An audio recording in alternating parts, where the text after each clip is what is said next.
নমস্কার, আপনারা দেখছেন এক্সপ্রেস নিউজ চ্যানেলের বিশেষ বৈকালিক অনুষ্ঠান সোশ্যাল এক্সপ্রেস। প্রত্যেক বুধবার ঠিক বিকেল 4টের সময় আমরা আপনাদের দরবারে এসে হাজির হই। আর আমাদের এই শহর দুর্গাপুর বা তার চারপাশের বিভিন্ন ধরনের সামাজিক সংস্থা, কখনো কখনো ব্যক্তি মানুষও আমাদের সাধারণ জনমানুষকে নানা ধরনের পরিষেবা দিয়ে থাকেন, নানা ধরনের সামাজিক কাজকর্ম তারা করছেন। কেউ হয়তো নারী ক্ষমতায়ন নিয়ে কাজ করছেন, কেউ হয়তো পরিবেশ নিয়ে কাজ করছেন, কেউ কি খেলাধুলার মান উন্নয়ন নিয়ে কাজ করছেন, নানা জনে নানা রকম কাজ করছেন, কেউ শিশু কিশোর সংগঠন নিয়ে কাজ করছেন, কেউ গানের, আমরা গত সপ্তাহে আলোচনা করছিলাম বৃন্দ গান নিয়ে কেউ চর্চা করছেন। এই ধরনের যে বিভিন্ন সামাজিক সংস্থা বা কোনো কোনো সময় কোনো ব্যক্তি মানুষ, তারা যে এই সমস্ত চর্চা করছেন, আমাদের জনগণকে এই ব্যাপারে উৎসাহী করছেন, তাদেরকে আপনাদের সঙ্গে একটু ভালো করে পরিচয় করিয়ে দেওয়ার জন্য এই সোশ্যাল এক্সপ্রেস প্রতি বুধবার বিকেল 4টে এক্সপ্রেস নিউজ চ্যানেলে আমরা আপনাদের সামনে হাজির হয়ে যাই। এ সপ্তাহে কিন্তু আমরা একটু বিশেষ রকম অনুষ্ঠান, আমাদের জানেন আপনারা অনেকেই এ ব্যাপারে সচেতন আছেন যে আমাদের একটা অসুখ আছে, প্রধানত রক্ত জমাট বাঁধে না, খুব সাধারণভাবে বলতে গেলে এরকম যে লক্ষণ, যে এরকম অসুবিধা নিয়ে আমাদের রক্তপাত হয়, নানা কারণ রক্তপাত হয়, কিন্তু সেই রক্তপাত তার নিজস্ব ভিতরে যে বৈশিষ্ট্য, যার গুণাবলী আছে, তাতেই কিন্তু সেই রক্ত আবার জমাট বেঁধে যায়, রক্ত পড়া বন্ধ হয়ে যায়। কিন্তু এমন একটা অসুখ, যে অসুখ জেনে না জেনে আঘাত পাই বা না পাই, বা সামান্য আঘাতে রক্তক্ষরণ শুধু বাইরে হয় না, রক্তক্ষরণ শরীরের ভিতরেও হয়, এবং সেই রক্তস্খলন থামানো খুব অসুবিধা হয়ে যায়, কারণ রক্তস্খলন বন্ধ হওয়ার মতো শরীরের যে বৈশিষ্ট্যটা সেটাই তাদের থাকে না। এই অসুখটাকে আমরা সাধারণভাবে বলি হিমোফিলিয়া। অবশ্য আমি হিমোফিলিয়ার যে ব্যাখ্যা দিলাম এটা সঠিক নাও হতে পারে, কারণ আমাদের সেই জন্য আজকে আমাদের অতিথি আজকে উপস্থিত আছেন এই হিমোফিলিয়া সোসাইটি যে দুর্গাপুর চ্যাপ্টার, তার কি বলবো, তার সর্বেসর্বা অধিকর্তাই আমাদের প্রিয় বন্ধু অজয় রায় আজকে উপস্থিত আছেন। তিনি এটা নিয়ে ব্যাখ্যা করবেন, এর প্রতিকার কি আছে, কি কি হচ্ছে, বিভিন্নভাবে আমরা করব। দর্শকদের কাছে আমাদের অনুরোধ, আপনারা অনুগ্রহ করে অনুষ্ঠানটা শুনুন, এবং আশেপাশে কোনো পরিজন বন্ধু কারো যদি এই ধরনের লক্ষণগুলো দেখেন, অবিলম্বে এই দুর্গাপুরে হিমোফিলিয়া সোসাইটির যে অফিস আছে তার সঙ্গে যোগাযোগ করবেন। সেই সমস্ত খবরাখবর আমরা দেবো, আপনারা দেখতে থাকুন। আর আপনারা আমার সঙ্গে সঙ্গে আপনারাও আমাদের আজকের অতিথি অজয় রায়কে নিশ্চয়ই আপনার আহ্বান জানান। অজয়, অনেক অনেক ধন্যবাদ, তুমি আমাদের স্টুডিওতে এসেছো। তুমি একটা অত্যন্ত গুরুত্বপূর্ণ নিয়ে কাজ করছো। আমি অবশ্য অনেকটাই না জেনে হিমোফিলিয়া অসুখটা নিয়ে বলে ফেললাম একটুখানি। ঠিক হিমোফিলিয়া অসুখটা কি অজয়? হিমোফিলিয়া একটা অ্যাকচুয়ালি বংশগত জন্মগত রক্তের ত্রুটি, এটাকে আমরা রোগ বলি না, বা এই মানে যারা আক্রান্ত তাদেরকেও আমরা কখনো পেশেন্ট বা রোগী বলি না, আমরা বলি সবসময় পার্সন উইথ হিমোফিলিয়া। আচ্ছা, তো এখানে দেখা গেছে আমাদের শরীরে 13টা ফ্যাক্টর থাকে, ক্লটিং ফ্যাক্টর যাকে আমরা বলি, যে কেটে গেলে বন্ধ হয়, যে ফ্যাক্টরটা আমাদের শরীরে বহু রকম অঙ্গ প্রত্যঙ্গ থাকে বা তারা বিভিন্ন রকম কাজ করে।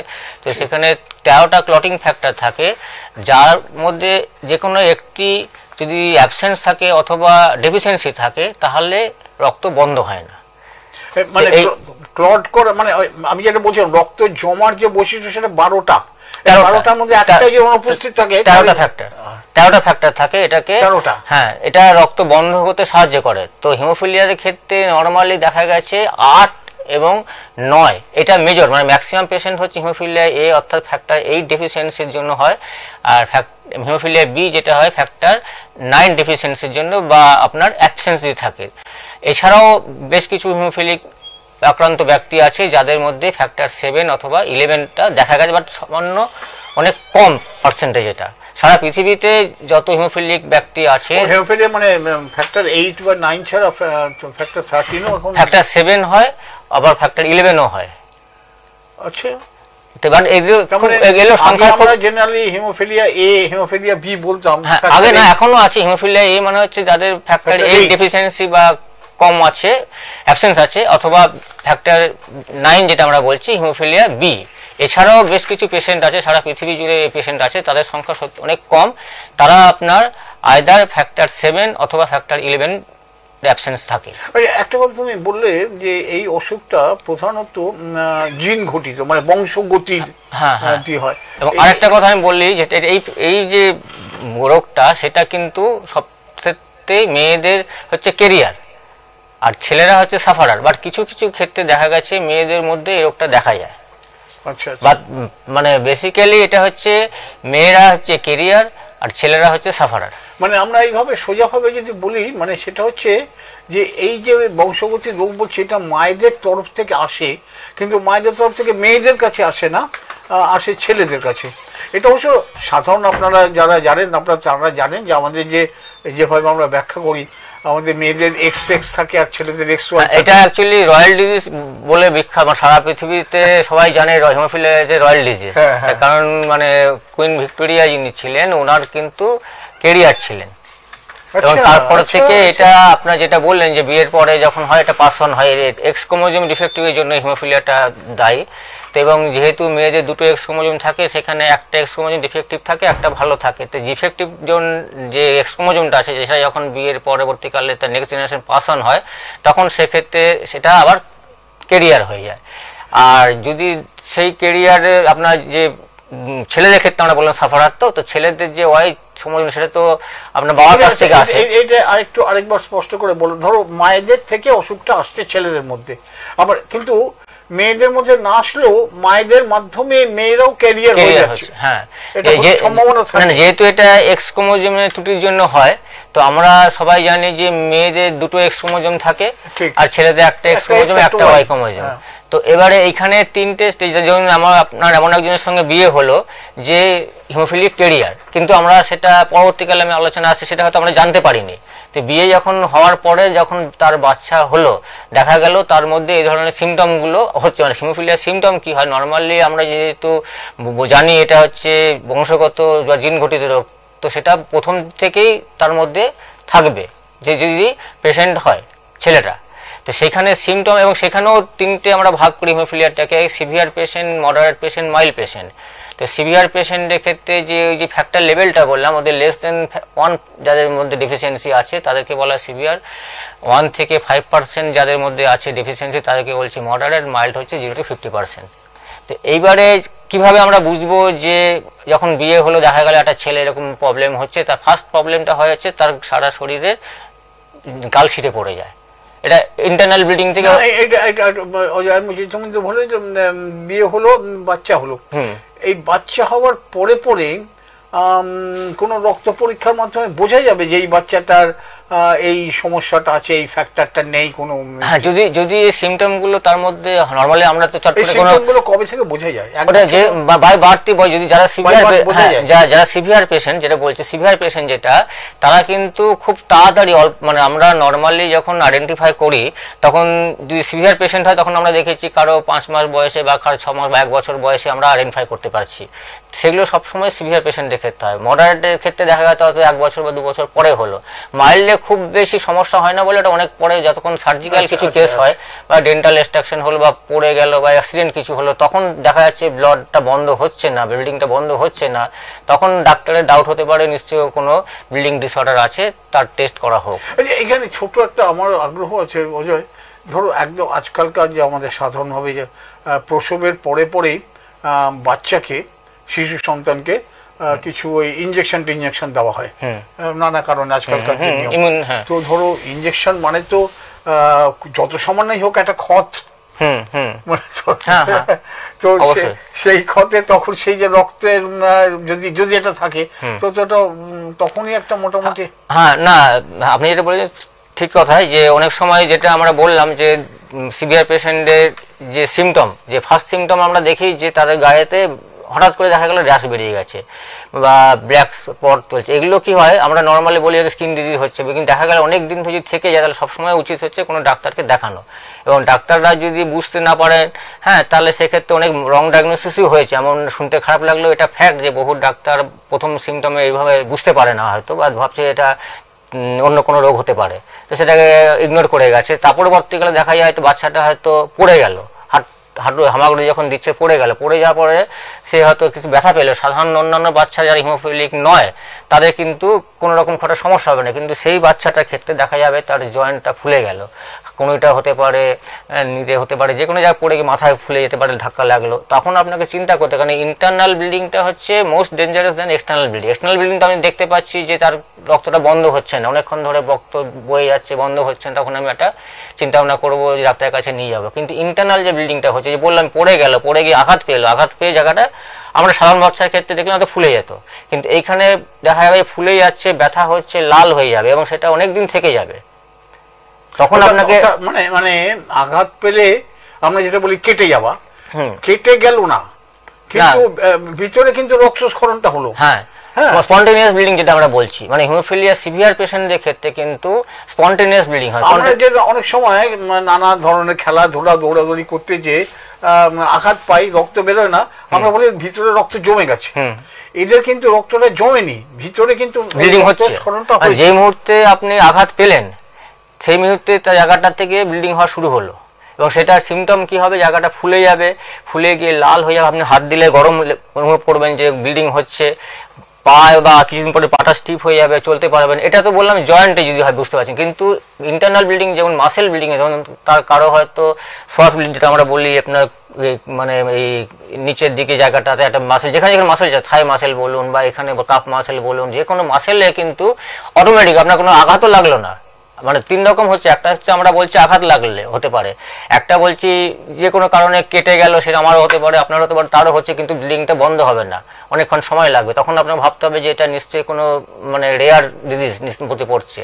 এবং মোস্ট ভাইটাল যেটা হচ্ছে কোনো রকম আঘাত ছাড়া, কোনো রকম পড়ে যাওয়া ছাড়াও তার মধ্যে কিন্তু ব্লিডিং হয়। ব্লিডিং যেমন হতে পারে মাথার থেকে, সিএনএস ব্লিডিং যেটা আমরা বলি, সেন্ট্রাল নার্ভাস সিস্টেম, মাথায় আপনি মানে হঠাৎ করেই চলাফেরা করছেন বা বসে আছেন বা কিছু কাজ করছেন, হঠাৎ করে আপনার মাথার মধ্যে প্রচণ্ড যন্ত্রণা শুরু হয়ে গেল, ঠিক আছে, সাধারণ মানুষের ক্ষেত্রে হয়তো যন্ত্রণা হলেও সেটা কোনো আপনার স্ট্রেস থেকে হতে পারে, কিন্তু আমরা যখন হিমোফিলিয়া পেশেন্টের ক্ষেত্রে যে অলরেডি ডায়াগনোসিস হয়ে গেল, যখনই তার মাথার মধ্যে এরকম প্রচণ্ড যন্ত্রণা হচ্ছে বা বমি বমি ভাব পাচ্ছে, তখনই কিন্তু আমরা ধরে নিই বা এটা ধরে নিই, এটা ফ্যাক্ট ঘটনা যে তার সেন্ট্রাল সিএনএস ব্লিড হয়েছে, সেন্ট্রাল নার্ভাস সিস্টেম। আমরা সাধারণভাবে এমনিতেও বিভিন্ন জায়গায় বলি মস্তিষ্কে রক্তস্খলন বলি, এরকম মানে হিমোফিলিয়ার ক্ষেত্রে মস্তিষ্কে রক্তক্ষরণ, অ্যাবডোমিনিয়াম যে প্লেন যেটা হয় ব্লিডিং মানে সেখানে থেকে রক্তক্ষরণ, ডেন্টালটা মেজর বলবো না, বা ডেন্টালতে মানে স্পন্টেনিয়াস ব্লিডিং হচ্ছে, এমন নয় যে আপনার ওখানে দাঁত তুলতে গিয়ে ব্লিডিং হলো, গাম থেকে অটোমেটিক আপনি হয়তো আজকে শুয়ে রয়েছে, বাচ্চাটা শুয়ে রয়েছে, সকালবেলা উঠে দেখো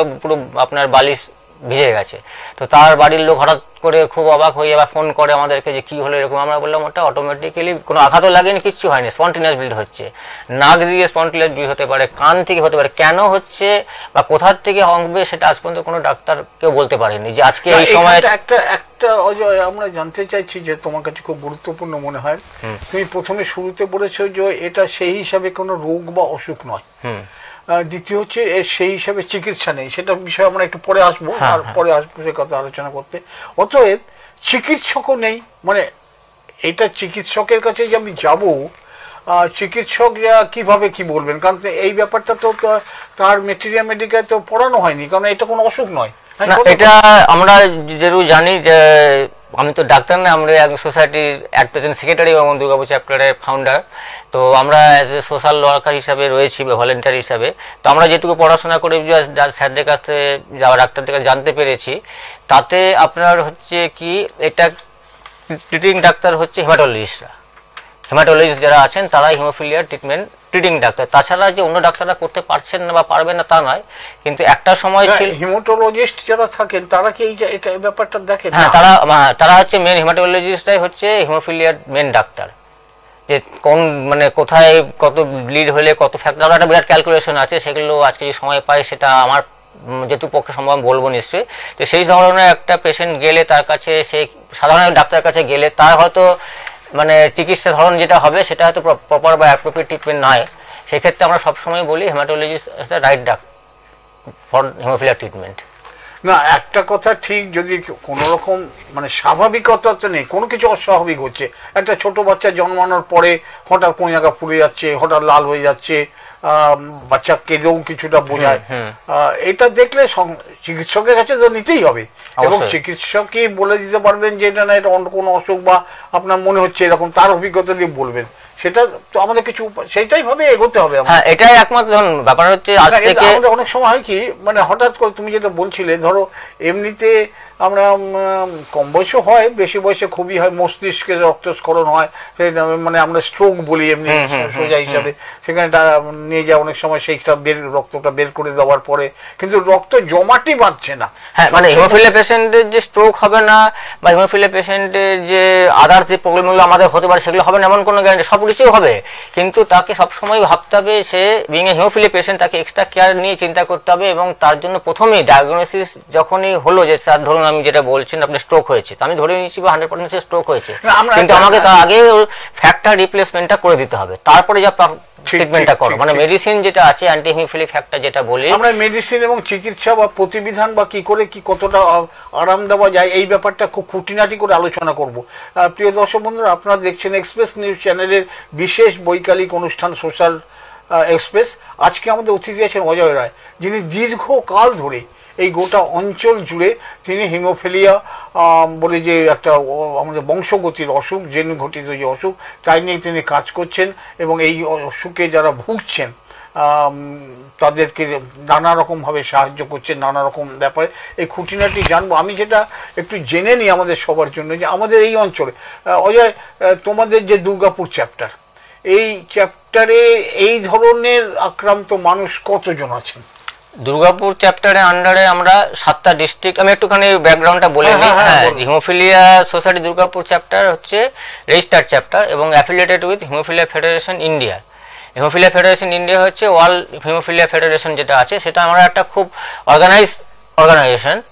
তো আমাদের ওয়েস্ট বেঙ্গলের 4টে চ্যাপ্টার আছে, Durgapur chapter, Siliguri chapter, Kharagpur chapter, Kolkata chapter. Kharagpur, Kolkata, বাহ। হ্যাঁ, তো এবং আমরা প্রত্যেকে নিজের নিজস্ব এরিয়া আছে। আমরা দুর্গাপুর চ্যাপ্টার 7টা ডিস্ট্রিক্ট কভার করি, 2টো বর্ধমান, বাঁকুড়া, বীরভূম, পুরুলিয়া, মালদা, মুর্শিদাবাদ। এই দক্ষিণবঙ্গ বলতে এর মধ্যে মালদাও আছে, মালদা মুর্শিদাবাদ আছে আমাদের আন্ডারে। আচ্ছা আচ্ছা। তো আমাদের এই 7টা ডিস্ট্রিক্টে আজ পর্যন্ত আমাদের চ্যাপ্টার ফরমেশন হয় 1 মে 1999-এ। তো তার সেই দিন থেকে আজ পর্যন্ত আমরা 322টা অ্যাট প্রেজেন্ট আমরা আইডেন্টিফাই করতে পেরেছি। 322? হ্যাঁ, পেশেন্ট আমরা আইডেন্টিফাই করতে পেরেছি। মানে আমরা এই 25 বছরে বলতে পারি হিসাব মোটামুটি, হ্যাঁ, রাফলি 25 বছরে। বাট এটা একদম খুবই নেগলিজিবল, কেননা প্রিভিলেন্স বলছে প্রত্যেক 6000-7000 এর মধ্যে একজন হিমোফিলিয়া এ অর্থাৎ ফ্যাক্টর এ ডেফিসিয়েন্সি পেশেন্ট। এবং আচ্ছা, একটা একটু তুমি অনেকটা আলোচনা করেছো বলে আমাদের সুবিধা হচ্ছে কিছুটা। এই যে 322 জন বলছো, এর মধ্যে এই যে তুমি বললে ফ্যাক্টর 8, ফ্যাক্টর 9, ফ্যাক্টর 11ও বললে, ফ্যাক্টর 13ও বললে, এই 322 এর মধ্যে ফ্যাক্টর 8, 9 এর ফ্যাক্টর 8 হচ্ছে এটা আপনার মানে মেডিকেল সায়েন্সে আমরা দেখতে পেয়েছি, বা WHO যেটা আছে তারাও যে স্ট্যাটিস্টিক্স দিয়েছে আমরাও জানি যে টোটাল হিমোফিলিক যে আজ পর্যন্ত সারা পৃথিবীতে মানে আইডেন্টিফাই হয়েছে বা ওয়েস্ট বেঙ্গল বা ইন্ডিয়াতে, তার 80% হয় ফ্যাক্টর 8। 80%? স্ট্যাটিস্টিক্স দেখা গেছে যে 80%, আমাদেরও তাই মিলছে। হ্যাঁ, 80% হয় ফ্যাক্টর 8। তারপরে যে 20% থাকে তার মধ্যে 80% হয় ফ্যাক্টর 9, বাকিটা আপনার আদার্স, যেমন ওই ফ্যাক্টর 7 বললাম, ফ্যাক্টর 11 বললাম, ভন উইলিয়াম বলে একটা ডিজিজ আছে যেটা আপনার অনেক সিমটমই হচ্ছে হিমোফিলিয়ার মতনই, কিন্তু তার ট্রিটমেন্টটাই এই যে হিমোফিলিয়া অ্যান্টি হিমোফিলিক ফ্যাক্টর যেটা আমরা ইউজ করছি সেটা দিয়ে হয় না। আমি বলছি অজয়, আমরা দর্শকদের সঙ্গে কথা বলি, এখানে আমরা নিজেদের মধ্যে না, নিশ্চয়ই দর্শকদের দিকে তাকিয়ে দর্শকদের সুবিধা হবে। হ্যাঁ, তো আমরা যেটা বললাম যে স্ট্যাটিস্টিক্স বলছে যে সারা পৃথিবীতে বা সারা ভারতবর্ষ, পশ্চিমবঙ্গে বা দুর্গাপুর চ্যাপ্টার যত পেশেন্ট আছে তার 80% কিন্তু 80% হিমোফিলিয়া এ অর্থাৎ আপনার ফ্যাক্টর 8 ডেফিসিয়েন্সির জন্য। বাকি যে 20% থাকছে তার 80% হয় ফ্যাক্টর 9। বাকি যে থাকলো সেটা হচ্ছে ফ্যাক্টর যে কোনো, মানে আমি যেটা বললাম মোস্টলি হয় আপনার ফ্যাক্টর 8 আর 9 ছাড়া 7 অথবা 11, অথবা ভন ইউলিয়াম বলে একটা ডিজিজ আছে, সেটাও একটা ব্লিডিং ডিসঅর্ডার। সেটার ট্রিটমেন্ট আমাদের মানে সিমটম সেম অ্যাজ ওয়েল আপনার হিমোফিলিয়ার মতনই, কিন্তু ট্রিটমেন্টটা অ্যান্টি হিমোফিলিক ফ্যাক্টর যেটা আমরা আছি তার সঙ্গে ভন উইলিয়াম যেটা ডেফিসিয়েন্সি সেটা থাকে। তো সব কিছুই আপনার এই এর মধ্যেই কভার করা যায় ট্রিটমেন্টের মধ্যে, হিমোফিলিয়া ট্রিটমেন্ট আর ভন উইলিয়াম ট্রিটমেন্টের মধ্যে। তো এটা হচ্ছে মোটামুটি আপনার স্ট্যাটিস্টিক্স, 80% হবে ফ্যাক্টর 8, 20% হবে ফ্যাক্টর 9। তার মানে আমরা সোজা বলছি যে এই 7টা জেলার এখন সব মিলিয়ে 322, এর মোটামুটি 250 মতো। কিন্তু আমি যেটা বললাম যে এটা খুব স্যাড, আমরা কিন্তু এখনো পর্যন্ত মাত্র টোটাল পপুলেশনের ওয়েস্ট বেঙ্গলের এখন 1640 না 42টা লাস্ট আমার একটা মানে যে স্ট্যাটিস্টিক্স বলছি, সেখানে 1642টা খুব সম্ভবত পেশেন্ট আমরা ডায়াগনোসিস করতে পেরেছি। তো সেখানে পপুলেশন আমি যেটা বললাম যে এভরি 7000-এর মধ্যে একটা হিমোফিলিক পেশেন্ট হয়, 10,000-এর মধ্যে একটা হিমোফিলিক। আমি বলছি যে সত্যি সত্যি দর্শকরা এই স্ট্যাটিস্টিক্স নিয়ে কতটা উৎসাহী আমি জানি না, আমারও এসব নিয়ে আসলে এটা আমাদের কাছে মানে আমরা এত বছর ধরে আমরা জানতে চাই কিভাবে বুঝবো যে এই বাচ্চাটার যদি হয় কোথায় যাব, কি করব, কি চিকিৎসা ব্যবস্থা আছে, কি প্রতিবেদন, এইসব নিয়ে আমরা সেসব নিয়ে কথা বলবো। কিন্তু তার আগে অজয়, এই যেমন আমরা বলছিলাম যে আঘাত পেয়েছে কিনা, ক্ষত হয়েছে কিনা না জেনেও আমরা বুঝতে পারি যে এর হচ্ছে। আমরা একটা বাচ্চার ছবি আপনাদের কাছে দেখাচ্ছি, বাচ্চাটির চোখে রক্ত জমে গেছে, এমনি বোঝা যাচ্ছে কি জানি শুয়েছিল, হঠাৎ চোখে রক্ত। দেখুন ক্লিপটা আপনার দেখা। এই যে এটা হচ্ছে আমি বললাম না যে আপনার শরীরের যে কোনো অংশ থেকে ইন্টারনাল ব্লিডিং হয়, এইটা কিন্তু ওর কোনো চোখে আঘাত লাগেনি বা চোখে কোনো আঘাত পায়নি, কিন্তু অল অফ এ সাডেন তার দেখছে চোখ দুটো লাল হয়ে গেছে, এটার থেকে তো ব্লিডিং হচ্ছে না, মানে ইন্টারনাল ব্লিডিং হচ্ছে। এই জন্য আমি এই ছবিটা দেখাচ্ছি অজয়, এই জন্য যে আমাদের প্রিয় দর্শক বন্ধুরা দেখুন, যদি দেখেন হঠাৎ করে কোনো বাচ্চার কোনো আঘাত পায়নি, চোট পায়নি, কোথাও কিছু না শুয়েছিল, হঠাৎ চোখটা লাল হয়ে গেছে, তাহলে চোখের ডাক্তারের কাছে যাবেন ঠিকই, কিন্তু একই সঙ্গে এই হিমোফিলিয়া নিয়ে যারা কাজ করছেন তাদের কাছেও পৌঁছে যান, তারা হয়তো বুঝে বলতে পারবেন যে এটা অন্য কারণে। আমরা বলবো ধরুন সবসময় বলবো যদি এরকম কোনো সিমটম কারো হয়, হঠাৎ করে দুটো চোখ কোনো রকম আঘাত ছাড়া, কোনো রকম চোট ছাড়া তার চোখ দুটো হঠাৎ এরকম লাল হয়ে গেল এবং চোখটা খুলতে পারবে না, হ্যাঁ, সেই অবস্থায় যে আপনি চোখের ডাক্তারের কাছে যাবেন, কিন্তু একই সঙ্গে যদি এরকম পরিস্থিতি দেখেন যে কোনো চোট আঘাত পায়নি কিন্তু চোখে রক্ত জমে গেছে, লাল হয়ে গেছে, তাহলে কিন্তু অবশ্যই হিমোফিলিয়া। হ্যাঁ অবশ্যই আমাদের দুর্গাপুর চ্যাপ্টারের সঙ্গে যোগাযোগ করবেন, আমাদের অ্যাড্রেস ফোন নাম্বার সব বলে দেওয়া হবে। আমরা বলছি স্পষ্ট করে একটুখানি জানিয়ে দিই, এই যে হিমোফিলিয়া সোসাইটি দুর্গাপুর চ্যাপ্টার, এর কোনো অফিস আছে? আমাদের অফিস হচ্ছে সিটি সেন্টারে, মাঙ্গলিক বা সিটি সেন্টার থানাটা যেটা আছে তার মাঝখানে আমাদের নিজস্ব বিল্ডিং আছে, হিমোফিলিয়া সোসাইটি দুর্গাপুর। আমরা বলতে পারি সিটি সেন্টার থানার পাশেই। সেখানে গেলে সেখানে সকাল বিকাল গেলে পরে, হ্যাঁ আমাদের সোমবার ছাড়া প্রতিদিন সকাল 10টা থেকে বিকেল সন্ধে 6টা পর্যন্ত অফিস খোলা থাকে। ওখানে আমরা সবসময় কেউ না কেউ থাকে, যে কোনো সমস্যা বা এই ধরনের কোনো সমস্যা যেটা বললাম, ইন্টারনাল ব্লিডিং হোক বা পড়ে গেল বা কেটে গেল, তার ব্লিডিং বন্ধ হচ্ছে না, অনেকক্ষণ ধরে বন্ধ হচ্ছে না, বা দাঁত তুলতে গেল, দাঁত তোলার পর ডাক্তার দেখলো। আমরা আরেকটা ভিডিও দেখবো, যেটা বলছি আমি দেখছিলাম তোমাদের ওখানে এসেছিল এই বাচ্চাটি, আমরা অনেক সময় বুঝতে পারি না, হয়তো গরমে নাক দিয়ে রক্ত পড়ছে, আমরা হয়তো বললাম এটা গরমে, তো গরমে নাক দিয়ে রক্ত পড়ছে, মুছে টুছে দিলাম, কিন্তু আমরা বুঝতে পারি না। এটাও একই জিনিস, মানে এটা হচ্ছে কন্টিনিউয়াস, মানে স্বতঃস্ফূর্তভাবে ব্লিডিং হচ্ছে, কোনো রকম আঘাত লাগেনি, কোনো রকম চোট লাগেনি, অথচ নাক থেকে অল অফ এ সাডেন সে ঘুম থেকে উঠে দেখলো বা সে বসে আছে, হ্যাঁ হয়তো কোনো খেলাধুলা করছিল, হঠাৎ করে দেখলো তার না যখন নাকতে মুছে দিচ্ছে আর বড় বড় নাকতে পড়ে যাচ্ছে। তো এই ধরনের সিমটম হলে, এটা যেহেতু আমরা অলরেডি আইডেন্টিফাই করেছি যে হিমোফিলিক পেশেন্ট, তাই জন্য সঙ্গে সঙ্গে আমরা কেয়ার নিচ্ছি বা নেব। কিন্তু যদি কোনো আননোন পেশেন্টে বা আননোন কোনো ব্যক্তি বা কারোর মধ্যে এরকম দেখা যায় যে সে হঠাৎ করে কোনো রকম আঘাত ছাড়া নাক দিয়ে রক্ত বেরোচ্ছে এবং পড়তেই থাকছে, বন্ধ হচ্ছে না, ইমিডিয়েট ডাক্তারের কাছে, যে কোনো নিয়ারেস্ট হসপিটালের কাছে নিয়ে যাবে, তাদেরকে বলবে যে এই প্রবলেম হচ্ছে এবং ব্লিডিংটা বন্ধ হচ্ছে না। তো তারা যদি ইনিশিয়ালি বুঝতে পারে তো ভালো, তা নাহলে তারা বলবে যে আপনি যদি অসুবিধা হয় রেফার করে দিন অন্য কোথাও। এবং আমরা একটা কথা বলে রাখি, আমাদের ওয়েস্ট বেঙ্গলে 2টো হসপিটাল আছে, এনআরএস মেডিকেল কলেজ শিয়ালদা এবং ক্যালকাটা মেডিকেল কলেজ, এই দুটো হচ্ছে রেফারেল সেন্টার, যেখানে আমরা হিমোফিলিয়া পেশেন্ট যখন ডাউট করছি যেটা হতে পারে হিমোফিলিয়া বা তার সিমটম বলছে যে হিমোফিলিয়া পেশেন্ট হবে, তখন আমরা তাকে রেফার করে দিই। এবং আমরা আজকে এই 25 বছর ধরে যে অ্যাওয়ারনেস প্রোগ্রাম করেছি আমাদের 7টা ডিস্ট্রিক্টের মধ্যে, সেখানে অ্যাটলিস্ট একটা জায়গা আমরা আসতে পেরেছি আজকে, যে সমস্ত হসপিটাল, সাব ডিভিশন হোক, ব্লক হোক বা মেডিকেল কলেজগুলোতে এই ধরনের সিমটম হলেই কিন্তু তারা সঙ্গে সঙ্গে আমাদের এইখানটায় অজয়, মানে আমি আজকে আমাদের এই সোশ্যাল এক্সপ্রেসের এই বিশেষ অনুষ্ঠানে এই হিমোফিলিয়া নিয়ে আলোচনার পিছনে একটাই কারণ, যে সাধারণ মানুষ তারা হয়তো এটা জানেন না যে এই কারণে গরম পড়েছে বা সর্দি হয়েছে, কি জানি কোথায় চোট পেয়েছে, নাক দিয়ে রক্ত বেরোচ্ছে, এটাকে অবহেলা করবেন না। ডাক্তারের কাছে যাবেন, বিশেষ করে ইএনটি স্পেশালিস্টের কাছে যেতে পারেন, জেনারেল ফিজিশিয়ানের কাছেও যেতে পারেন, কিন্তু অবশ্যই যদি এরকম দেখেন যে আপনার জানা নেই চোট আঘাত পেয়েছে কিন্তু নাক দিয়ে রক্ত বেরোচ্ছে, গরমে বা সর্দি কাশিতে হচ্ছে, এরকমটা ভেবে নেবেন না। শুধু নাক দিয়ে রক্ত নয়, আমি আপনার নাক দিয়ে রক্ত নয়, মানে অনেক সময় বহু পেশেন্টে দেখা গেছে যে কান দিয়ে রক্ত হচ্ছে, মানে অটোমেটিক্যালি, যেটা আমরা বারবার করে এই যে স্পন্টেনিয়াস ব্লিডিংটা হচ্ছে, এটা সবসময় আমরা বলি এটা হচ্ছে মোর ডেঞ্জারাস, মানে যতক্ষণ না পর্যন্ত সে আইডেন্টিফাই হয়ে গেলে তো আমরা জেনে গেলাম হিমোফিলিয়া পেশেন্ট, তো আমরা স্পেশাল কেয়ার নেবো বা তার ট্রিটমেন্ট করবো, কিন্তু যতক্ষণ না পর্যন্ত আইডেন্টিফাই হচ্ছে এরকম যে সিমটম হয়, তা হঠাৎ করে নাক দিয়ে রক্ত বেরোচ্ছে, হঠাৎ করে কান দিয়ে রক্ত বেরোচ্ছে। তোমাদের সাজেশন কি? আমার যেটা মনে হচ্ছে যে অবিলম্বে ডাক্তারবাবুর কাছে যান, এবং একই সঙ্গে এই তো উনি ঠিকানা বললেন যে আমাদের সিটি সেন্টারে যে থানা আছে, সেই থানার পাশের বড় বিল্ডিং, সমস্ত রকম ব্যবস্থা আছে, সেখানেও একবার দেখিয়ে নিন যে এটা হিমোফিলিয়া নয় তো।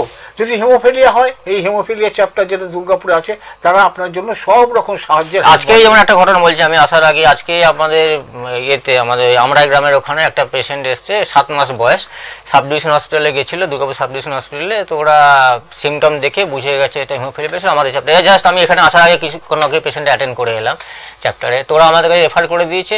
তো আমরা রেফার করার পরে আমরা ওকে বুঝালে বললাম যে এখানে যা যা করার আমরা করছি, বাকি তোমাকে মেডিকেল কলেজ বা নার্সে গিয়ে টেস্টটা করিয়ে আসতে হবে। তারপরে সেইভাবে আমরা যখন ডায়াগনোসিস, তখন সেইভাবে যেভাবে ট্রিটমেন্ট আমরা পাই। এটা নয়, ধরো আমি আমরা দর্শকদের কাছে অনুরোধ করছি, তোমরাও বলছো নানা রকমভাবে, ইতিমধ্যে 322 জন তোমরা এই আক্রান্ত পেয়েছ, সে না হয় হলো, আইডেন্টিফাইডও হলো, আর তারপর সেরে যাবে না? এখনো পর্যন্ত সারা পৃথিবীতে এই রোগ সম্পূর্ণভাবে সেরে যাবে এমন কোনো মেডিসিন আবিষ্কার হয়নি। তো যেটা হচ্ছে সেটা হচ্ছে ম্যানেজ করা যেতে পারে। আমরাও সবসময় বলছি যে যখনই যারা অলরেডি আইডেন্টিফাই হয়ে গেছে, যখনই দেখা যাচ্ছে ব্লিড হচ্ছে, সে ইন্টারনালি হোক বা এক্সটার্নালি হোক, বা কোনো আঘাত পড়ে গিয়ে বা অ্যাক্সিডেন্টাল কেস, ইমিডিয়েট যেখানে যেখানে আজকাল সারা ভারতবর্ষ তথা পৃথিবী, এই পশ্চিমবঙ্গের আমরা মাননীয় প্রধানমন্ত্রী ও মুখ্যমন্ত্রী দুজনকেই ধন্যবাদ জানাই, যেটা বহু বছর ধরে আমরা অ্যাডভোকেসি করে আজকে সারা ভারতবর্ষ তথা পশ্চিমবঙ্গের সমস্ত হসপিটালে, অলমোস্ট সমস্ত পশ্চিমবঙ্গে 39টা হসপিটালে, যেখানে যার মধ্যে দুর্গাপুর সাব ডিভিশন হসপিটালও আছে, যেখানে এই যে রোগটা তার মেন যে, এর মধ্যে আমরা একটা ছবি দর্শকরা হয়তো দেখছেন, এই ছবিটা দেখানোর পিছনে কারণ হচ্ছে যে এই ধরনের আক্রান্ত তাদের জয়েন্টে, প্রধানত হাঁটুতে হয়, সেক্ষেত্রে কিছু কিছু ব্যায়াম আছে, সেই ব্যায়াম বা এই যে দেখুন হাঁটুতে যে ব্লিডিংটা হয়েছে, এইটাও কিন্তু হচ্ছে স্পন্টেনিয়াস ব্লিডিং, মানে ইন্টারনাল ব্লিডিং হচ্ছে, যেটা বলছি যে ইন্টারনাল ব্লিডিং হতে এই পেশেন্টগুলো কিন্তু বড় পেশেন্ট, এরা প্রথমে ঠিক সময় ধরা পড়েনি, রং ডায়াগনোসিস হয়েছে, ঠিক আছে, এবং অনেক লেটে ধরা পড়েছে। তার জন্য কি যখনই এরা ওই ইন্টারনাল ব্লিডিং হয়েছে বা জয়েন্টে ব্লিডিং হয়েছে, ম্যাক্সিমাম ব্লিডিংগুলো জয়েন্টে বা ওয়েট বিয়ারিং যে জয়েন্টগুলো সেগুলোতে হয়, তো হাঁটুতে ম্যাক্সিমামটা তো আমাদের সারা শরীরে সবসময় বেশি ওয়েটটা ওখানেই পড়ে।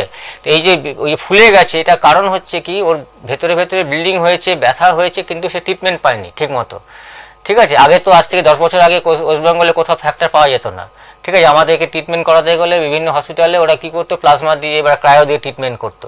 তো ক্রায়ো দিয়ে, প্লাজমা দিয়ে হয়তো ইমিডিয়েট আপনার ব্লাডটা বন্ধ হলে, কিন্তু ফর লং রান সে ব্লাডটা তো হচ্ছেই, ব্লিডিং তো হচ্ছে, সে ওটা জমতে যেতে ওটা সাইনোভাইটিস বলে, এটা মানে মেডিকেল টার্মে আমরা সাইনোভাইটিস বলি। তো এটার ব্যাপারে আরো যারা ডাক্তার আছেন, অর্থোপেডিক ডাক্তার বা তারা ভালো বলতে পারবে। এই দীর্ঘদিন ধরে ও আনট্রিটেড অবস্থায় থেকে ওর পাটা ড্যামেজ হয়ে গেছে, আলটিমেটলি ক্রিপল হয়ে যাবে, বহু পেশেন্ট আছে।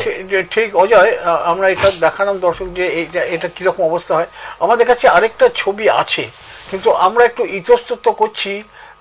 একটি বাচ্চার যেটা মারাত্মক হয়, দাঁত দিয়ে রক্ত বেরোয়, এবং সেটা দেখতে না এত বিভৎসতা, আমরা ইতস্তত করছি, জানি না দর্শকদের কাছে আমরা দেখাতে পারি ছবিটা, যদি এই বিভৎসতা দর্শকরা দেখালে আমার পক্ষে মনে হয় ভালো হবে, কারণ তারাও জানবে হিমোফিলিয়া এই সিমটমগুলো। নাকের না, আমরা একটা দাঁতে রক্ত বেরোচ্ছে একটা ছবি আছে, ছবিটা দেখতে আমারও খুব অসুস্থ হচ্ছিল বলে আমি দর্শক দেখি, এটা হচ্ছে বাচ্চাটির নাকের, দেখি আমরা ওই ছবিটা দেখাতে পারি কিনা, আমরা অনুরোধ করবো ওই ছবিটা যদি আসে আমাদের কাছে, যেটা বাচ্চার হা করে রয়েছে এবং দাঁত দিয়ে রক্ত বেরোচ্ছে, একটু বিভৎস লাগছে আমার দেখতে, সেই জন্য আমি মানাও করেছিলাম এক সময়। তো যদি দর্শকরা দেখে নাক দিয়ে আমি একটু বলি, বললাম না মানে যেগুলো ইন্টারনাল ব্লিডিং হবে, আমাদের সময় তো আস্তে আস্তে কমছে, কিন্তু আমরা আর অনেক খবর জানতে চাইছি আসলে, যেটা আমাদের দর্শকদের জন্য দরকার। সেটা হচ্ছে আমরা বললাম যে তুমি বললে কি কি লক্ষণ হতে পারে, কি কি হতে পারে বা কত আছে, কিভাবে হয়। প্রতিবিধান তুমি বললে এখন পর্যন্ত সেরে যায়নি, ঠিক আছে সেরে যায়নি, কিন্তু কিছুটা আরাম পাওয়ার কোনো বন্দোবস্ত কি? একমাত্র উপায় হচ্ছে যে এই যে অনলি মেডিসিন যেটা বললেন অ্যান্টি হিমোফিলিক ফ্যাক্টর, যেটা মানে যে ফ্যাক্টরটা যার শরীরে কম আছে, অর্থাৎ ফ্যাক্টর 8 যে ফ্যাক্টর 8 দিয়ে রিপ্লেস করতে হবে, সেটাকে আমরা অ্যান্টি হিমোফিলিক ফ্যাক্টর বলি। অর্থাৎ ওই ফ্যাক্টরটাই যখন তার ব্লিড হবে তখন তাকে কতটা পরিমাণ লাগবে তার ডিপেন্ড করে হচ্ছে লেভেলটা দেখতে হয়, সিভিয়ার পেশেন্ট না মডারেট পেশেন্ট না মাইল্ড পেশেন্ট। তাছাড়া আরেকটা জিনিস দেখতে হয়, বডি ওয়েট দেখতে হয়, তার বয়স দেখতে হয় এবং কোন লোকেশন, অর্থাৎ আমরা যেটা বলি সবসময় বা আমরা ডাক্তাররাই বলেন যে সিএনএস ব্লিড বা অ্যাবডোমিনাল ব্লিডগুলো হলে আপনার ম্যাক্সিমাম ফ্যাক্টর লেভেলটা 100% রেজ করতে হয়। তো সেইখানে সেই হিসাবে ক্যালকুলেশন করে তাকে ইমিডিয়েট ফ্যাক্টর দেওয়া দরকার, এবং ফ্যাক্টর 9 হলে ফ্যাক্টর 9, ফ্যাক্টর 8 হলে ফ্যাক্টর 8, এগুলো দেওয়া একমাত্র ট্রিটমেন্ট হচ্ছে ফ্যাক্টর রিপ্লেসমেন্ট থেরাপি, এছাড়া আর কোনো মেডিসিন নেই যাতে আপনার এই যে ওষুধটা বলছো, দুটো ব্যাপার জানতে চাই। একটা হচ্ছে ওষুধের দাম কিরকম, মানে চিকিৎসাটা কি আয়ত্তের মধ্যে থাকে? এটা একটা সময়ে আজ থেকে 10 থেকে 15 বছর আগে, মেনলি 10 বছর আগে কথা বলছি, যখন আমরা এটা গভর্নমেন্ট থেকে পেতাম না ফ্রিতে, তখন আমাদের কাছে বা সমস্ত পেশেন্টদের কাছে এটা সত্যি খুব দুর্মূল্য তো ছিলই, এবং সব সময় পেশেন্ট টেনশনে থাকতো যে আমরা ব্লিড করে গেলে হয়তো বাঁচবো না, এবং বহু ক্ষেত্রে বহু পেশেন্ট এরকম হয়েছে। আমরা একটা সোসাইটির থেকে তার সব পেশেন্টকে সব সময় সাপোর্ট করতে পারি না, কারণ আমাদের একটা ফিনান্সিয়াল ক্রাইসিস থাকে, তবুও চেষ্টা করি যতটা সম্ভব তাকে সাপোর্ট দেওয়ার। কিন্তু এরকম বহু পেশেন্ট আনফর্চুনেটলি হয়েছে, সে থাকে হয়তো এমনটা জায়গাতে, এমন সিভিয়ার ব্লিড হয়ে গেল, সে পৌঁছাতেই এক্সপায়ার করে গেছে, এটা হয়েছে। কিন্তু আজকে লাস্ট 10 বছর ধরে আমরা কন্টিনিউস অ্যাডভোকেসি করার জন্য যেটা বললাম যে 39টা হসপিটাল সারা পশ্চিমবঙ্গে এই অ্যান্টি হিমোফিল ফ্যাক্টরটা 24/7 পাওয়া যায়, নর্মালি পাওয়া যায়, মাঝে মাঝে হয়তো একটু, আচ্ছা মানে অন্তত আমাদের রাজ্যে এই প্রয়োজনীয় যে ওষুধটা আমি বলবো ভালো মতো অ্যাভেলেবল, এটা হতো মানে তার জন্য দামও দিতে হচ্ছে না, না এটা ফ্রি অফ কস্ট। এটা একটা আমাদের রাজ্য সরকারের একটা কাজ করছে। আচ্ছা কেন্দ্রীয় সরকারের কি একই নিয়ম আছে? হ্যাঁ, এটা কেন্দ্রীয় সরকারি ন্যাশনাল হেলথ মিশন যে আছে, ন্যাশনাল হেলথ মিশন আন্ডারে দুটো সরকার মিলে, কেন্দ্রীয় সরকার এবং রাজ্য সরকার দুজনের যৌথ উদ্যোগে, যৌথ সহায়তায় আমরা আজকে এটা পাচ্ছি। সমস্ত পেশেন্টও এর জন্য অনেক ভালো আছে এবং সুস্থ আছে, এবং ডেট অফ ডেথও অনেক কমেছে। বাট তা সত্ত্বেও বেশ কিছু পেশেন্টকে আমাদের প্রতি বছরই হারাতে হয়, যেহেতু তার কারণে এমন কিছু জায়গা আছে যেটা বললাম সিএনএস ব্লিড বা অ্যাবডোমিনাল ব্লিড, এগুলোতে ব্লিড হলে তোমাদের সঙ্গে ব্যক্তিগত পরিচয়ের খাতিরে আমার জানা আছে একটা সময় এই ওষুধ বিদেশ থেকে আনাতে হতো, সে খুব হ্যাপা ছিল এবং অনেক খরচা হতো, একদম আমরা বন্ধু বান্ধব ধরে এদিক ওদিক করে চেষ্টা। অবশ্যই যখন আমি যেটা জানতে চাইছি দর্শকদের সুবিধার জন্য, এই যে ওষুধটার কথা বলছো এটা কি তোমাদের মাধ্যমেই পাওয়া যাবে না সাধারণ ওষুধের দোকানে পাওয়া যায়? না, সাধারণ ওষুধের দোকানে পাওয়া যায় না। যখন গভর্নমেন্ট হসপিটালগুলোতে ফ্যাক্টর অ্যাভেলেবেল হয়নি ফ্রি অফ কস্টে, তখন কিন্তু আমরা সোসাইটির থেকে এটা একটা মানে আমাদের যে parent body haemophilia federation India যেটা আছে, হ্যাঁ, তাদের মাধ্যমে আমরা এখানে এনে সাবসিডাইজ প্রাইসে দিতাম, বা কিছু কিছু পেশেন্টকে, নিডি পেশেন্টকে আমরা ফ্রিতেও দিতাম। কিন্তু এইখানে দর্শকদের এই জন্য প্রশ্নগুলো করিনি, আপনাদের দেওয়া প্রশ্নগুলো যে এই ধরনের যদি আপনারা আক্রান্ত, যখন নিশ্চিন্ত হয়ে যাবেন যে হেমোফিলিয়াতে আপনার সন্তান, আপনার শিশু আক্রান্ত হয়েছে, তার ওষুধও আপনি জেনে গেলেন যে কতটা কী দিতে, তার অবশ্য অনেক পরিমাপ আছে, অনেক হিসাব নিষ্কাশ করে সেটা ঠিক করা হয় কতটা ওষুধ দেওয়া হবে, সেটা সব চিকিৎসারে আছে। সেটা কিন্তু বাজারে কোনো দোকানে গেলে পাবেন না, সঙ্গে আপনাকে যোগাযোগটা কিন্তু করতে হবে আমাদের হোমিওপ্যাথি সোসাইটি যে দুর্গাপুর চ্যাপ্টারের অফিস আছে, দুর্গাপুর সিটি সেন্টারের থানার পাশে, সেখানে গেলে কিন্তু আপনারা সব রকমের সাহায্য পাবেন এবং কিনতে হবে না বিনা পয়সায়। এই কিনতে হবে না কথাটা 2-3বার বললাম, এইটা জানতে যে ধরো তোমার চ্যাপ্টারের এই যে 322 জন আছে, এই পরিবারগুলোর একটু আর্থিক দিকটা কিরকম বলবে? এর কোনো কোন আছে যে গ্রামে বেশি হয়, শহরে বেশি হয়, বা বস্তিবাসীদের মধ্যে বেশি হয়, আর্থিক সচ্ছল লোকদের মধ্যে বেশি হয়, বা আর্থিকভাবে যারা একটু দুস্থ তাদের মধ্যে বেশি হয়, এরকম কোনো সমীক্ষা ভাগাভাগি করা যায়? না না, এই রোগটা সেরকম সমীক্ষা কিছু নেই। এটা ধনী গরিব, শিক্ষিত অশিক্ষিত, গ্রামে গঞ্জে সমস্ত পেশেন্টের মধ্যেই হতে পারে বা হচ্ছে, বা আমাদের কাছে স্ট্যাটিস্টিক্সও তাই বলছে।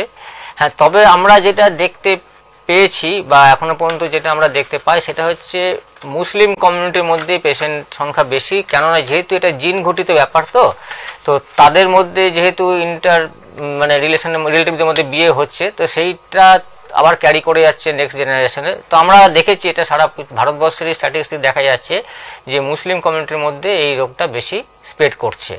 তো সেখানে অ্যাওয়ারনেসের একটা প্রবলেম আছে বা তাদের ধর্মীয় কিছু ব্যাপার, তাও আমরা চেষ্টা করি বোঝাতে, বা আমরা বিভিন্ন রকম প্রোগ্রাম করি অ্যাওয়ারনেসের ওপর যে কীভাবে আমরা এটাকে মানে প্রিভেন্ট করতে পারি।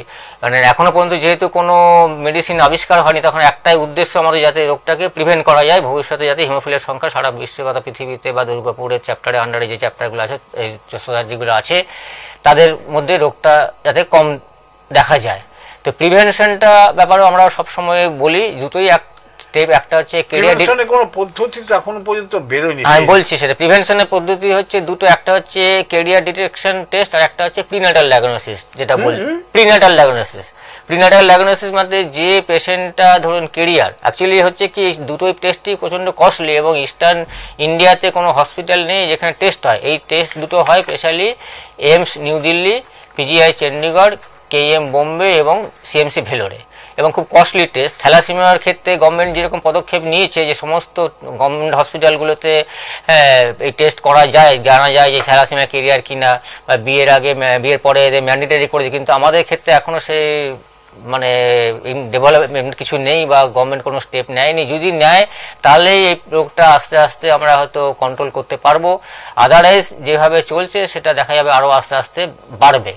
কেননা প্রিভেনশনটা যে করবে তারও তো একটা মানিটারি, আপনি বললেন মানিটারি ইনভলভমেন্ট আছে। একটা ক্যারিয়ার টেস্ট করতে গেলে 6 থেকে 7 হাজার টাকা খরচা হয়, তারপরে তার আসা যাওয়ার ব্যাপার আছে, 4টে জায়গায় যেতে হবে। প্রিন্যাটাল ডায়াগনোসিস যেটা করতে হয়, সে যখন ক্যারিয়ার উমেনটা যখন বিয়ের পরে প্রেগনেন্সি হলো, তখন একটা সার্টেন টাইমের মধ্যে সেই টেস্টটা করতে হয়।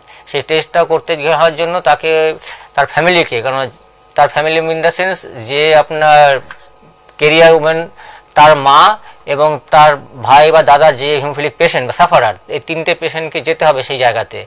তারপরে তার কম করে 30 থেকে 40 হাজার টাকার মতো খরচা আছে, থাকা আছে 7 থেকে 10 দিন। এই খরচাগুলো যারা করতে পারছে খুব রেয়ার। আমাদের চ্যাপ্টারে এত 322টা পেশেন্টের মধ্যে আমরা কিছু কিছু ফ্রি অফ কস্টে করিয়ে দিচ্ছি ক্যারিয়ার ডিটেকশন টেস্টটা।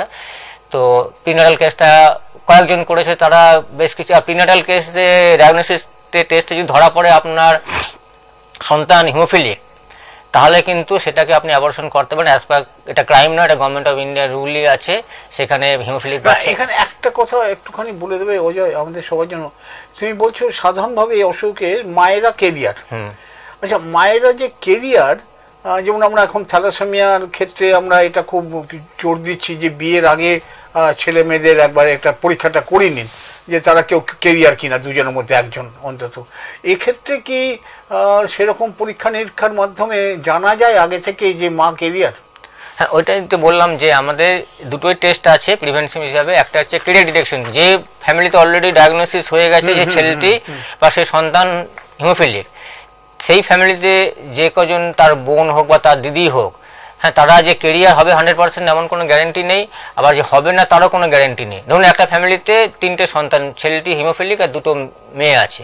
এবার এই 2টো মেয়েরই আমরা বলি সবসময় যে কেরিয়ার ডিটেকশন টেস্ট করাও। কেরিয়ার ডিটেকশন টেস্ট করে তুমি দেখো তোমার এই 2টো মেয়ের মধ্যে যদি দুটোই কেরিয়ার কিনা, বা একটা কেরিয়ার অথবা দুটোই ভালো কিনা। এবারে যদি তারা টেস্ট করাতে পারছে না, যেহেতু এতগুলো টাকা টেস্টটা করে নেওয়া যায় এখানে, হ্যাঁ এখানে হয় না। আমি বললাম যেটা আপনার সারা ভারতবর্ষের 4টে জায়গাতেই হয়, KEM Bombay, AIIMS New Delhi, PGI সেটা অজয় আমার খুব একটু আশাবাদী বেশি। তোমরা যেভাবে কাজ করছো হিমোফিলিয়া অসুখটা নিয়ে, আমাদের দুর্গাপুর চ্যাপ্টারে এই পরীক্ষা নিরীক্ষার ব্যবস্থাটা করা যায় না? চেষ্টা করবে না? আমাদের এটা দুর্গাপুর চ্যাপ্টার, এটার জন্য এক্সপার্ট দরকার হয়। খরচা শুধু নয়, মানে একটা ল্যাবরেটরি সেটআপ দরকার এবং বেশ কিছু ডাক্তার যেমন হেমাটোলজিস্ট লাগে, মলিকুলার বায়োলজিস্ট সায়েন্টিস্ট লাগে। এরকম এটা মানে গভর্নমেন্ট প্রোটোকল না মেনে করা যাবে না, সুতরাং আমরা করতে পারি না। তো আমাদের গভর্নমেন্টের কাছে আমরা এনআরএসসি বা মেডিকেল কলেজে আমরা অনেকবার রিকোয়েস্ট করেছি, এবং স্বাস্থ্য ভবনেও রিকোয়েস্ট করেছি যে এটা একটা করা হোক, যে দুটো বড় বড় হসপিটালকে আমরা রেফারেল সেন্টার বলছি সেখানে, বাট আজ পর্যন্ত সেটা এখন হয়নি। হয়তো হয় ভবিষ্যতে। মাঝে মাঝে বাধা দিচ্ছে আর না বলুন, এত প্রশ্নের ভিড় চলে আসছে না। আমি তোমাকে বলছি, ধরো আমরা সাধারণভাবে তুমি বলেছো যে ছেলেদের এটা হয়, মা কেরিয়ার হয়, ছেলেদের হয়, কিন্তু মেয়ে তাদের সন্তান, মেয়ে সন্তান আবার না ছেলেদের, মানে এটা একটু আমি ক্ল্যারিফাই করে দিই। আমরা এখনো পর্যন্ত যেটা দেখে এসেছি বা যেটা আমরা জানতে পেরেছি, সেখানে দেখা যাচ্ছে যে 80% হচ্ছে জেনেটিক, অর্থাৎ আপনার ওই যেটা বললাম জিন ঘটিত, আর 20% কিন্তু দেখা যায় ফ্রেশ মিউটেশন, অর্থাৎ তাদের ফ্যামিলিতে কারো ছিল না, হঠাৎ করে এই জেনারেশন থেকে এটা হয়েছে। এই একটা কেস। আরেকটা হচ্ছে যে আমরা একটু বললাম যে ছেলেরা কেরিয়ার, মেয়েরা কেরিয়ার, ছেলেরা সাফারার। কিন্তু কিছু কিছু মেয়ে আছে যারা হিমোফিলিক পেশেন্ট আছে, আমার চ্যাপ্টারে 3টে পেশেন্ট আছে। মেয়ে সাফারারও আছে? আছে। এই জায়গাটাতে তোমাকে আমি বলি, আমি বিষয়টা একেবারেই আমার অজানা। ধরো মেয়েদের ক্ষেত্রে একটা স্বাভাবিক নিয়ম অনুযায়ী তাদের যে মাসিক পিরিয়ড হয়, সেই যে রক্তপাত, তার সঙ্গে এটার কোনো সম্পর্ক আছে? যারা ধরুন কেরিয়ার ওমেন, হ্যাঁ, অথবা যারা পেশেন্ট, মেয়ের পেশেন্ট, তাদের ক্ষেত্রে এই সময়টায় কিন্তু এক্সেসিভ ব্লিডিং হবে। মানে কেরিয়ার পেশেন্ট মেয়েদের হবে? হ্যাঁ, যারা ধরুন এই যে মানে যারা আপনার কেরিয়ার মাদার, তার ছেলে সাফার হয়েছে, হ্যাঁ, সেই মধ্যমিলে তো কেরিয়ার, তার জন্য তার পেশেন্টটা হয়ে ছেলেটার সাফার হয়েছে। এবার কেরিয়ার মাদার অথবা একটা লক্ষণ, আপনাদের বাড়ির মেয়ের সন্তান তার পিরিয়ডের সময় যদি খেয়াল রাখেন, তাহলেও বুঝতে পারবেন যে সেই মেয়েটি এক্সেসিভ ব্লিডিং হলে শুধু যে হিমোফিলিয়া হবে এমন নয়, বাট এক্সেসিভ ব্লিডিং হলে সবসময় আমরা অ্যাডভাইস করি যে ডাক্তারের সঙ্গে কনসাল্ট করা উচিত। মানে হিমোফিলিয়াই হবে এমন কোনো গ্যারান্টি নেই, কারণ অনেক ব্লিডিং ডিসঅর্ডার আছে যার জন্য কিন্তু আপনার এক্সেসিভ ব্লিডিং হয় পিরিয়ডের সময়। তো সেটা সবসময় যে হিমোফিলিয়া হবে তা নয়, বাট এই ধরনের সিমটম যদি আপনাদের মেয়েদের ক্ষেত্রে হয়, তখনই আমরা সবসময় বলি যে তুমি কনসাল্ট করো ডাক্তারের সঙ্গে। আচ্ছা, এটা একটা আমাদের জানা গেল। আমি যেটা বলছি যে এই মুহূর্তে আমাদের এখানে তোমাদের দুর্গাপুর চ্যাপ্টারে এই ধরনের যারা আক্রান্ত, তাদের মানে সুযোগ সুবিধা, মানে তাদের কি কি সুবিধা? কারণ আমি একবার তোমাদের সঙ্গে যোগাযোগ থাকার ফলে গেছিলাম, সেখানে দেখেছিলাম যে ফিজিওথেরাপিস্ট যারা এই ধরনের আক্রান্ত মানুষের আরাম দেওয়ার জন্য তাদের একটা অবদান আছে। তো ওষুধ, মানে যেটা বলছিল তুমি, ওই ফ্যাক্টরের সাবস্টিটিউট, যেটা সাবস্টিটিউট না, সেটাকে কম্পেনসেট করার জন্য ফ্যাক্টরের রোল প্লে করবে। কারণ আপনার ব্লিডিং হলে কোনো কিছুই, মানে আপনার ফ্যাক্টর ছাড়া, এএইচএফ যেটা আমরা বলছি অ্যান্টি হিমোফিলিক ফ্যাক্টর ছাড়া, সেটা ছাড়া কোনো অন্য ট্রিটমেন্ট নেই। ঠিক আছে, ব্লিডিং হলে আপনাকে ওই ফ্যাক্টর দিতেই হবে, কিন্তু ভবিষ্যতে সুস্থ থাকতে গেলে ফিজিওথেরাপি যখন ব্লিডিং হবে তখন কিন্তু করা যাবে না। যখন আপনি সবসময় তো একটা পেশেন্ট ব্লিড হয় না, তার যে সময়টা ভালো থাকে সেই সময়টা সবসময় আমরা বলি যে কিছু ফিজিক্যাল, নট ফিজিওথেরাপি, কিছু ফিজিক্যাল এক্সারসাইজ আছে, সেগুলো যদি রেগুলার কেউ করে, হিমোফিলিক পেশেন্ট বা সাঁতার কাটে বা সাইক্লিং করে, তারা কিন্তু ব্লিডিং এপিসোড অনেক কমে যায়। যে পেশেন্টটা ধরুন আজকে সারা মাসে দেখা যায় 6 থেকে 7 বার ব্লিড হচ্ছে, যে কোনো জায়গায় হতে পারে, কারো কখনো হয়তো হাঁটুতে হচ্ছে, কখনো হয়তো ঘাড়ে হচ্ছে, কখনো হয়তো রিস্টে হচ্ছে, কিন্তু সে যদি রেগুলার ফিজিক্যাল এক্সারসাইজগুলো করে, যেগুলো আবার এখানে একটা কথা বলে রাখি, যে কোনো এক্সারসাইজ করলে কিন্তু হবে না। হিমোফিলিয়া পেশেন্টদের জন্য ফিজিওথেরাপিস্ট যিনি আছেন তাকে আমরা ট্রেনিং দেওয়া, ফিজিওথেরাপি আলাদা করে নিতে হবে হিমোফিলিয়ার জন্য।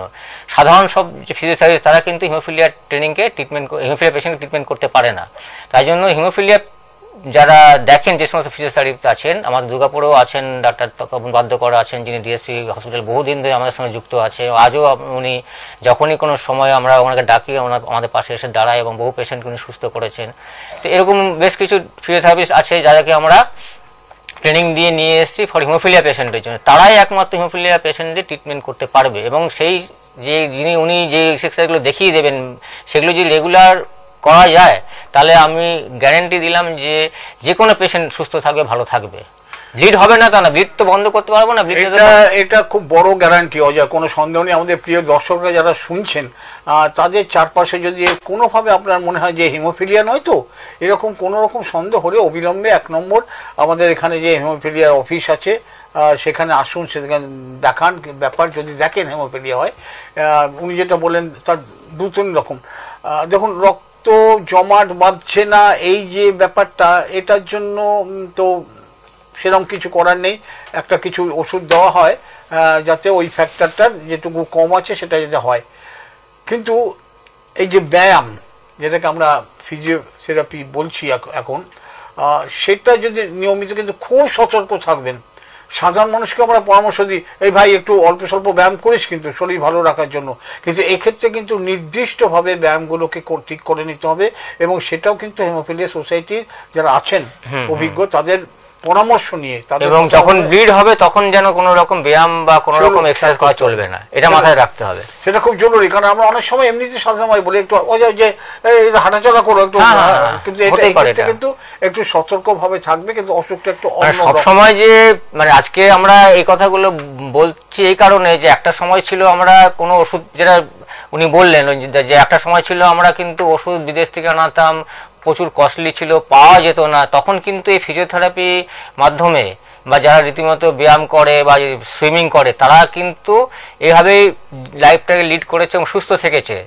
তা সত্ত্বেও আজকে কিন্তু প্রচুর পরিমাণে ফ্যাক্টর পাওয়া যাচ্ছে বিভিন্ন হসপিটালে ফ্রি অফ কস্টে। তা সত্ত্বেও আমরা দেখেছি মানুষদের মধ্যে ওই ফ্যাক্টর পেয়ে যাচ্ছে আর ব্লিড হচ্ছে, চলে যাচ্ছে, ফ্যাক্টর পেয়ে যাচ্ছে, কিন্তু ফিজিওথেরাপি বা ব্যায়ামটা করা ভুলেই গেছে।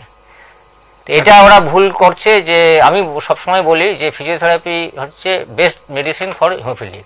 তারপরে তো যা মেডিসিন আছে সে আমরা নেবই বা আমাদেরকে অ্যাডভাইস ডাক্তার অজয়, আর একটা জিজ্ঞেস করছি, অবশ্য তোমার সঙ্গে আগে আলোচনা আমরা দেখেছি, মানে এইভাবে আক্রান্ত হলে খাদ্য খাওয়ার কোনো না, খাওয়া দাওয়ার ব্যাপারে হিমোফিলিয়ার সঙ্গে কোনো কিছু রিলেটেড নেই। আপনি একজন সুস্থ মানুষ যা খেতে চাইছেন বা খেতে পারবেন সেটাই খাবেন, সের সঙ্গে কোনো সম্পর্ক নেই। এটা একটা ভুল ধারণা।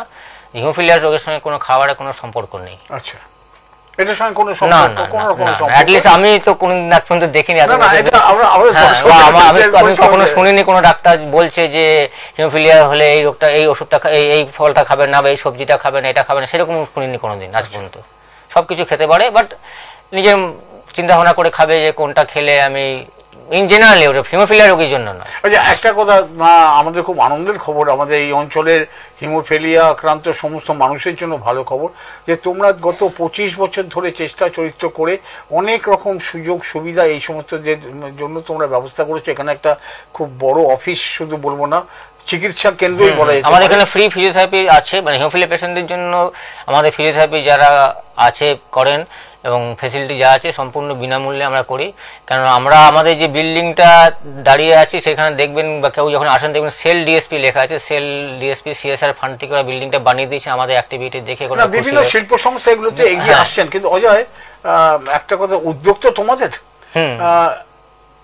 এ পর্যন্ত তো হলো, এরপরে তোমাদের এই সোসাইটি ভবিষ্যতে এই ধরনের মানুষ যাদের নিয়ে তোমরা কাজ করছো তাদের সেবার জন্য, তাদের শুশ্রূষার জন্য তোমাদের সামনে কি ভাবনা উদ্যোগ আছে? আমি যে একটা প্রপোজাল দিয়ে দিলাম যে এখানে ওই পরীক্ষাটা করা যাবে কিনা, হ্যাঁ, তোমাদের মাথায় কি উদ্যোগ আছে? আমরা গভর্নমেন্টের কাছেও একটা প্রপোজাল রেখেছি, হ্যাঁ, যেটা আজকে যখনই প্রবলেমটা হচ্ছে যে একটা পেশেন্ট আইডেন্টিফাই, যে আজকে পেশেন্টটা এসছে বললাম, তাকে এখন আমাকে রেফার করতে হবে আইদার এনআরএস অথবা মেডিকেল কলেজে। কিন্তু আপনি যেটা বলেছিলেন একটু আগে, যে দেখা গেছে ম্যাক্সিমাম পেশেন্টেরই আমরা দেখছি যে ফিনান্সিয়াল কন্ডিশন সত্যি খুব খারাপ। এবারে ফিনান্সিয়াল কন্ডিশন খারাপ থাকার জন্য ওই পেশেন্টটা যখন দুর্গাপুর থেকে কলকাতায় যাবে তাকে 3 বার যেতে হবে টেস্টটা করাতে গেলে। কারণ প্রথমবার তাকে হেমাটোলজি ওপিডিতে দেখাতে হবে, সেদিনকে উনি অ্যাডভাইস করে দেবেন, সেদিন তারপরের দিন ব্লাড টেস্ট হবে, আবার পরে একটা সপ্তাহ গিয়ে তাকে রিপোর্টটা আনতে হবে।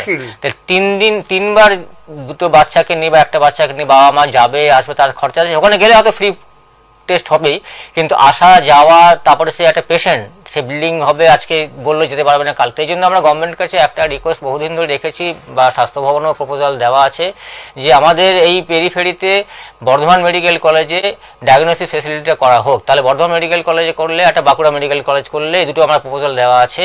তাহলে আমার এরিয়াটা কভার করতে পারবো যাতে পেশেন্টগুলোকে ওখানে অত দূর কষ্ট করে যেতে না হয়। এছাড়াও আমরা যেটা চিন্তা ভাবনা করেছি, গভর্নমেন্টকে বলেছি যে তোমরা এই যে পেশেন্টগুলি যখন ব্লিড করে তখন আপনারা যারা আমাদের সঙ্গে ডাইরেক্ট কন্ট্যাক্টে দেখতে পারবেন, জানতে পারবেন যে তারা বিছানা থেকে উঠতে পারে না, এবং সেই পেশেন্টটা ওই কষ্ট করে তাকে হসপিটালে আসতে, বাড়ির সামনে তার হসপিটাল নয়, তাকে কারো হয়তো 5 কিলোমিটার, কারো হয়তো 40 কিলোমিটার যেতে হচ্ছে। এই যেতে যেতে তার ব্লিড আরও বেড়ে যায়, এবং অনেক সময় দেখা গেছে যে মানে অনেক অনেক সিরিয়াস কিছু হয়ে যায়। তাই জন্য গভর্নমেন্টকে আমরা বলেছিলাম, এটাকে বলা হচ্ছে হোম থেরাপি, যে তুমি প্রত্যেকটা পেশেন্টকে বাড়িতে একটা নির্দিষ্ট পরিমাণে ডোজ দিয়ে রাখো অ্যাজ এমার্জেন্সি। এইটা আমাদের কোভিডের সময় চালু করেছিল গভর্নমেন্ট, সমস্ত হসপিটালগুলোতে একটা প্রপোজাল আমি দিয়েছিলাম, সেখানে সে অ্যাকসেপ্ট করেছিল, কোভিডের সময় রাখে চালু করে, কিন্তু আবার 2-3 মাস পরে এটা উইথড্র করে নেয়। তো আমরা বরাবর গভর্নমেন্টকে বলছি যে এইটা তুমি চালু করে একটা মানে ডোজ, সে 1000 ইউনিট হোক বা 500 ইউনিট হোক, একটা দিয়ে রাখো, তাহলে ইমিডিয়েট যে ব্লিডটা হচ্ছে তাহলে তাকে ম্যানেজ করে সঙ্গে সঙ্গে নিয়ারেস্ট হসপিটালে চলে আসবে। আরও একটা আমরা প্রপোজাল দিয়েছি গভর্নমেন্টকে, আমি জানি না কবে এগুলো আসতে আমরা ইমপ্লিমেন্ট হবে, যে প্রোফাইল্যাক্সিস ডোজ বলে একটা আছে, অর্থাৎ যে পেশেন্টটাকে আমরা এটাকে বলি যে একটা অন ডিমান্ড, মানে যার যখন ব্লিড হলো সে গেল হসপিটালে গিয়ে ট্রিটমেন্টটা নিয়ে চলে এলো, ফ্যাক্টরটা নিয়ে চলে এলো। আর একটা বলে প্রোফাইল্যাক্সিস ডোজ, অর্থাৎ তাকে প্রতি সপ্তাহে 2 দিন করে একটা নির্দিষ্ট ডোজ, কাউকে 1000, কাউকে 2000, কাউকে 500 ডোজ দেওয়া হবে। এই যে প্রোফাইল্যাক্সিস ডোজটা, এটা কিন্তু সারা পৃথিবীতে আছে, আমাদের মতন কান্ট্রিতে এত সম্ভব নয়, তবুও আমরা চেষ্টা করছি, বেশ কিছু স্টেটে এটা ইমপ্লিমেন্ট হয়েছে। প্রতি সপ্তাহে সেই পেশেন্টটা যদি এসে শিডিউল ডোজটা নেয়, সে ব্লাড ব্লিডিং হোক আর না হোক, তাহলে দেখা গেছে সে অনেক সুস্থ থাকে, এবং পরবর্তীকালে তার যে আমরা বলছি যে জয়েন্ট ড্যামেজ হওয়ার সম্ভাবনা খুবই কম। এই 4-5টা প্রপোজাল আমাদের গভর্নমেন্টের কাছে আছে, এটা তো গভর্নমেন্ট নিশ্চয়ই দেখবে, বাট আমরা আমাদের চ্যাপ্টার লেভেল থেকে আমরা সবসময় চেষ্টা করি পেশেন্টদেরকে রিহ্যাবিলিট করা। ঠিক আছে, যে একটা পেশেন্ট নানা রকমভাবে তার ফ্যামিলিতে যখন কোনো হিমোফিলিক থাকে, তার বাবা মা বা পেশেন্ট প্রত্যেকটা বিভিন্ন এই যে অ্যাডোলেন্স থেকে অ্যাডাল্ট পর্যন্ত তো বিভিন্ন রকম সমস্যা হয়। তো আমরা সেখানে কাউন্সিলিং করি, আমরা বাড়ি বাড়ি যাই, ভিজিট করি, তাদের ফ্যামিলিকে বোঝাই, পাশে আশেপাশে যারা পরিবেশ আছে আপনার লোকজন, তাদেরকে বোঝায় যে এই রোগটা অচ্ছুত নয়, তোমরা তাকে ডিটাচ করে দিও না সমাজ থেকে। তারা আমাদের মতন, তোমার মতন সাধারণ মানুষ না। আমরা অনেকটা আমাদের সময় ক্রমশ কমে যাচ্ছে, আমরা চাইছিলাম আরো বিশদভাবে দর্শকদের কাছে সমস্ত ব্যাপারটা বোঝানোর জন্য। আমি একটা শেষ কথা তোমার জিজ্ঞেস করি, তারপরে আমাদের অনুষ্ঠান শেষ করতে হবে। খুব সংক্ষেপে 1-2 হ্যাঁ না বললেও হবে। আমি যেরকম খবর পেয়েছি যে পৃথিবীব্যাপী এই ব্যাপারটা নিয়ে নানা রকম চর্চা হচ্ছে, এবং এই ব্যাপারে অস্ট্রেলিয়াতে বিশেষ করে একটা ফাউন্ডেশন আছে, ইন্টারন্যাশনাল ফাউন্ডেশন, এবং তারা এই ব্যাপারটা নিয়ে নানা রকম রিসার্চ করছে। তার মধ্যে একটা অন্যতম শেষ হচ্ছে যে এই যে বৈশিষ্ট্যগুলো, এই যে ফ্যাক্টরটার অনুপস্থিতি, এটা কি করে হচ্ছে, এই ব্যাপারেও কিছু খোঁজ খবর করছে। ভারতে কোনো কাজ হচ্ছে এই ফাউন্ডেশনের হয়ে?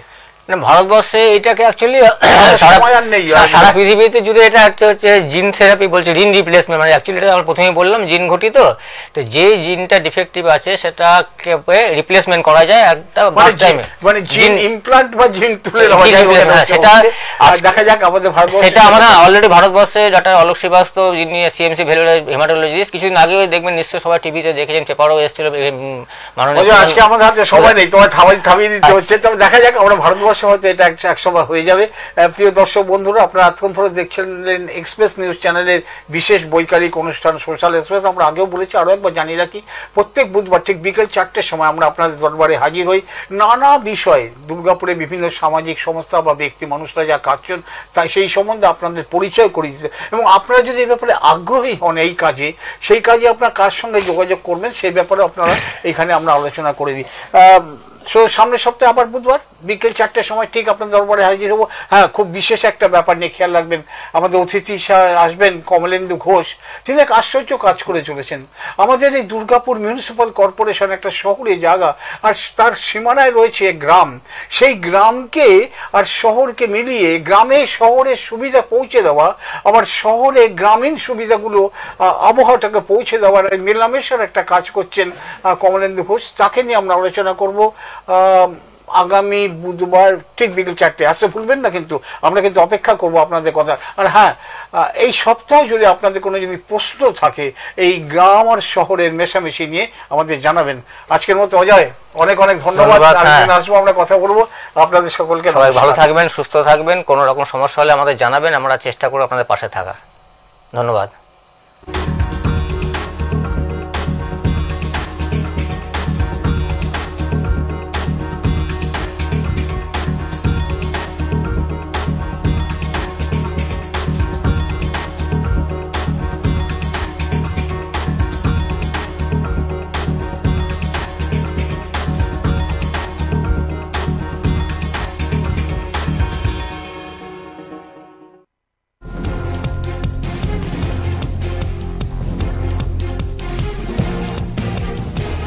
এই হলো ডেডলাইন কমিউনিকেশনস প্রাইভেট লিমিটেড। আপনারা দেখছেন এক্সপ্রেস নিউজ, খবর নেয় খবর দেয়।